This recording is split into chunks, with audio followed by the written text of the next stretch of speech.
Buenos días. Este es un comentario personal sobre un asunto que se ha eh, puesto en la luz pública desde hace algunos días con respecto a un amparo en revisión en la Suprema Corte de Justicia de la Nación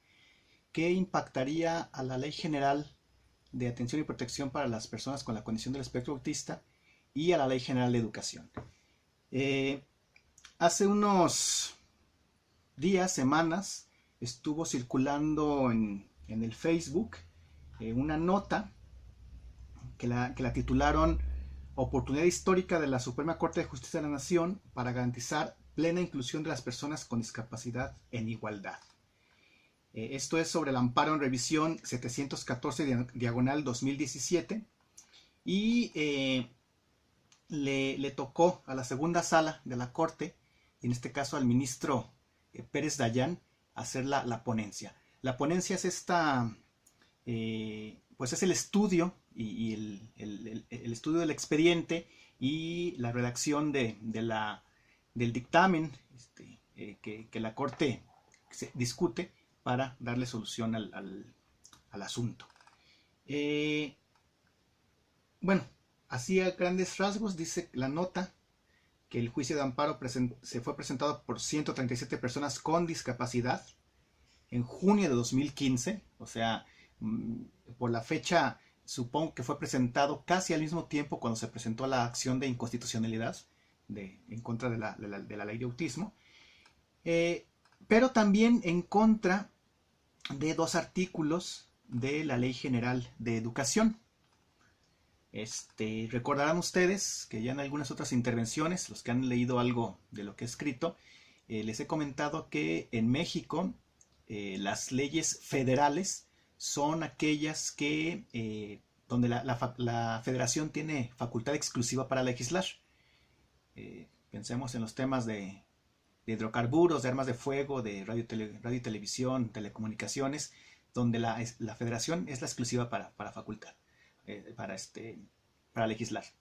En cambio, hay otras leyes que conocemos como leyes generales, en donde si bien la Federación, el Congreso de la Unión, nos da el marco general de lo mínimo que debe de llevar esa ley en la materia, permite a los estados también legislar en concurrencia. Entonces, por eso tenemos la Ley General de Salud y la Ley Estatal de Salud, o la Ley General de Educación y la Ley Estatal de Educación. Entonces, este amparo en revisión se quejaba de dos artículos de la Ley General de Educación. Otra cosa, eso ya es más ideológico y más doctrinario. También habrá quienes estén a favor de lo que yo digo, habrá quienes no. Pero yo siempre he dicho que cualquier documento normativo, cualquier ley, cualquier tratado, cualquier convenio que se supone que se hace en favor de ciertas personas o de cierto tema, pues no lo podemos tomar también como si sea lo último y que ya no vaya a existir más, ¿no? Sin ofender a nadie, digo, no podemos tomarlo como si fuera la Biblia y ya, lo que se dice ahí es lo único verdadero y todo, ¿no?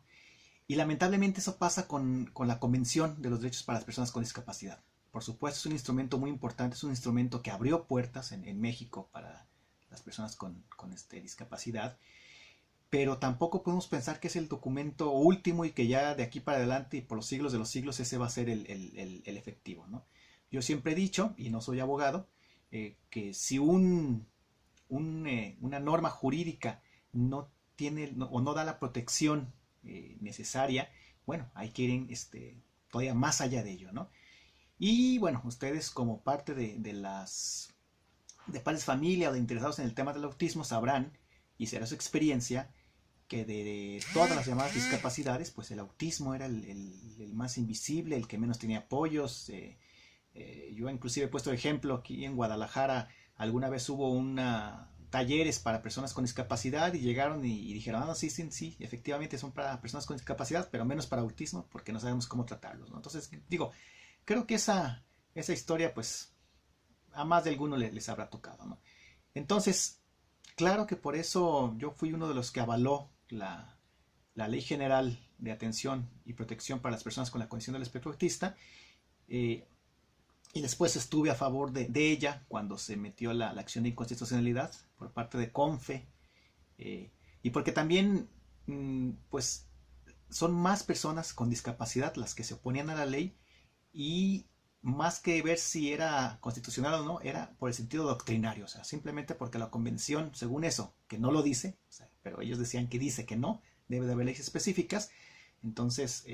por eso había que estar en contra de la ley de autismo, ¿no? Y bueno, recordarán los que estuvieron en ese proceso de discusión,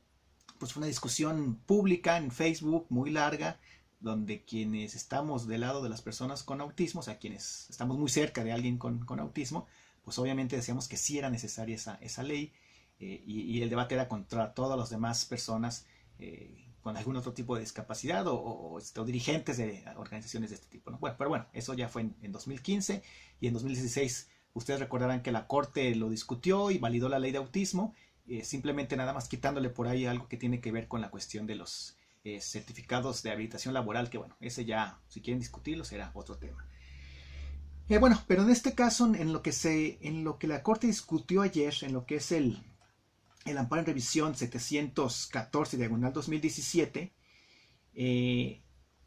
es muy claro lo que se pedía. Y también luego ahí a veces pues los medios nada más toman lo que les conviene o lo que de repente suena más, y no dan el contexto completo del amparo en revisión, ¿no? Entonces me parece que eso desde ahí empieza a sesgar la información. Inclusive sé que por ahí ayer los medios estuvieron preguntando a las personas que qué opinaban, pero nada más de una sola parte, y bueno, obviamente también, y eso lo he dicho muchas veces, y es una autocrítica para nosotros, si no estamos interesados en la política, en estas cuestiones de la Corte y todo eso, pues nos van a decir lo que sea, y vamos a opinar a favor o en contra sin tener el fundamento adecuado, ¿no? Claro, muy válida pues la opinión de todo el mundo, ¿no? Pero a ver, a lo que quiero llegar es a los resolutivos, como estaba en la ponencia del ministro Pérez Dayán, porque,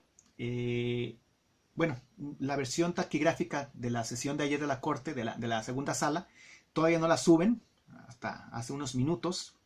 jueves 4 de octubre, 9 de la mañana, hasta hace unos minutos todavía no la habían subido, pero en el resolutivo, donde dice, o sea, dice tal cual cómo quedó, entonces supongo yo que no hubo ningún cambio, ¿no? Entonces, a ver, déjenme llegar a esa parte para decirles qué es, precisamente en qué consistía este amparo en revisión.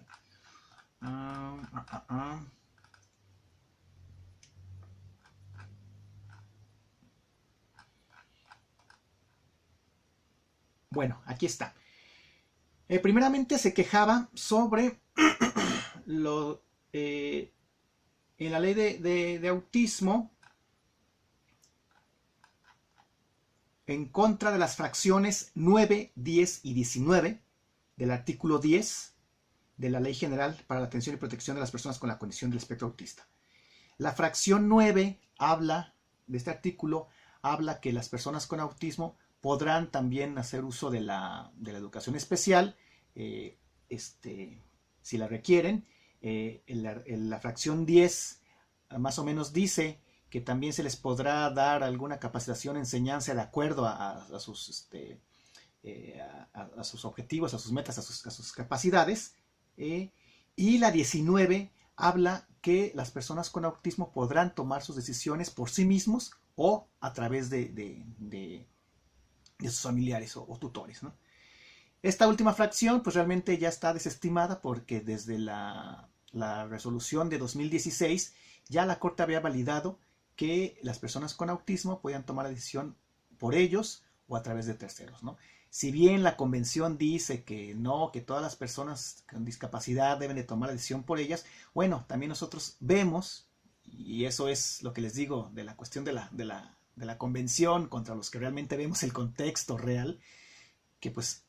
hay personas con autismo y con otras discapacidades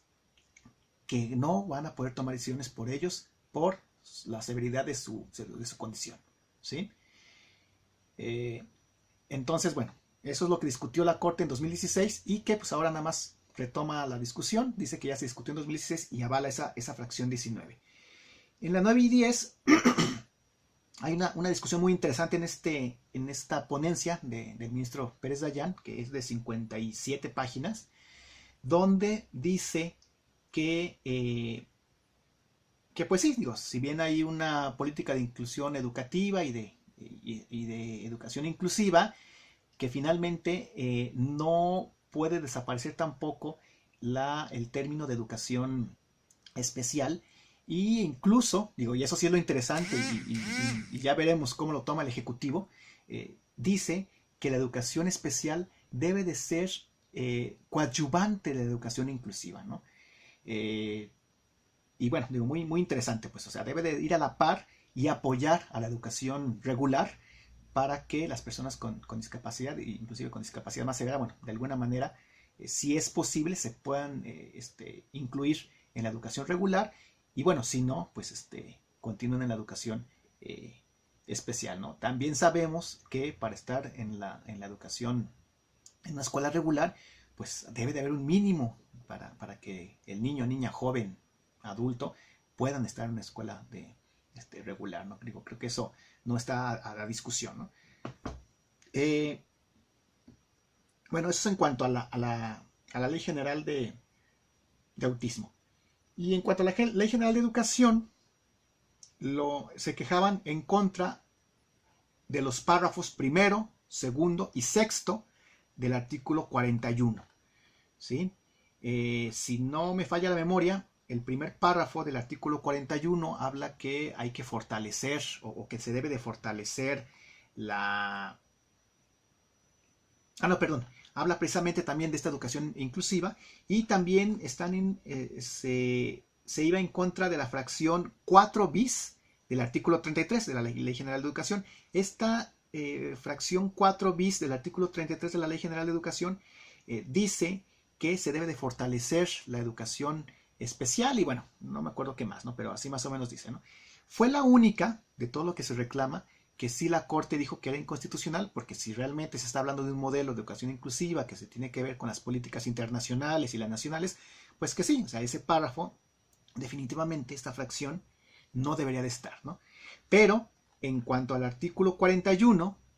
las fracciones que les dije, perdón, el párrafo primero, segundo y sexto de la Ley General de Educación, que habla cuál es la función, los objetivos de la educación especial, la Corte la valida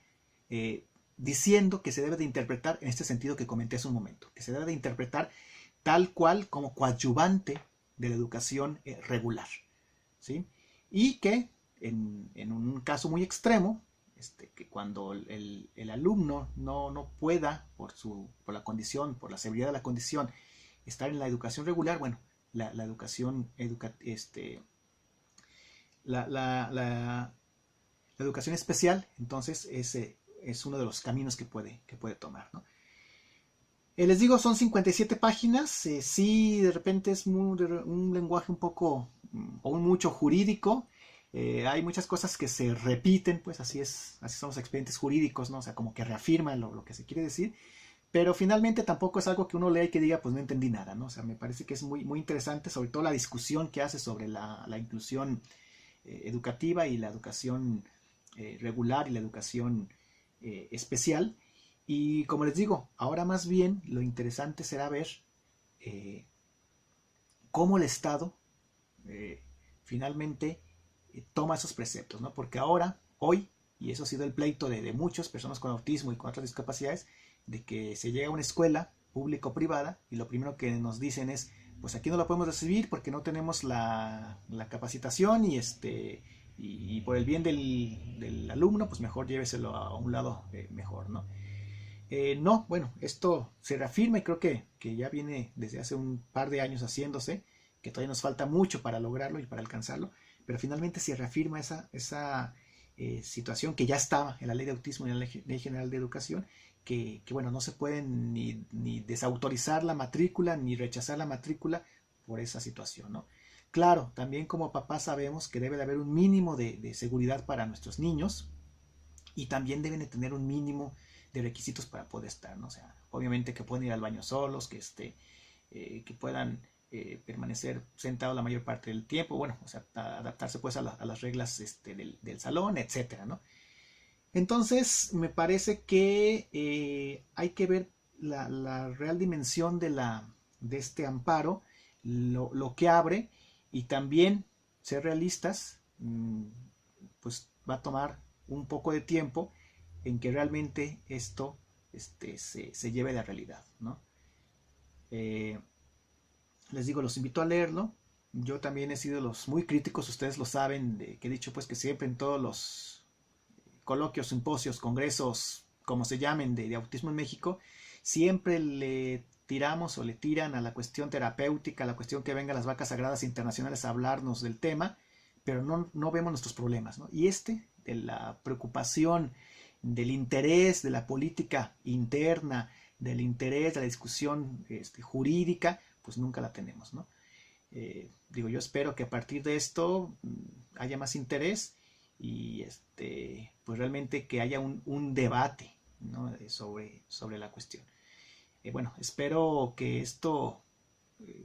dé un poquito de luz sobre lo que acaba de discutir la Corte el día de ayer, 3 de octubre, y la resolución que se dio. Hasta luego.